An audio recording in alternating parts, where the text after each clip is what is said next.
SVPN application back in the day, and it is still today. I'll pretty much show you how to use it like a pro. Stay tuned. The home screen of the application, very easy to use. And if I go over here with the three line is, you have the option to change between these two. I won't say protocols, but they're pretty much a DNS type of VPN.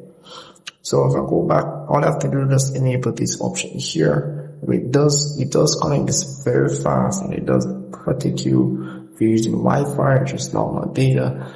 If you're online, it does protect you while you're online using their DNS connection.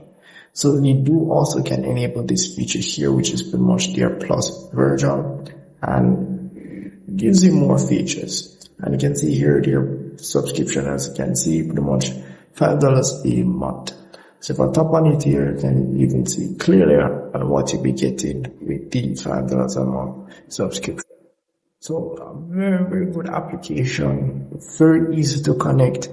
You can connect on pretty much anything, and it does protect you while you're browsing on the internet online. So if I miss anything at all, or you still don't understand, comment below and let me see if we can help you out. With all that said, see you in the next video.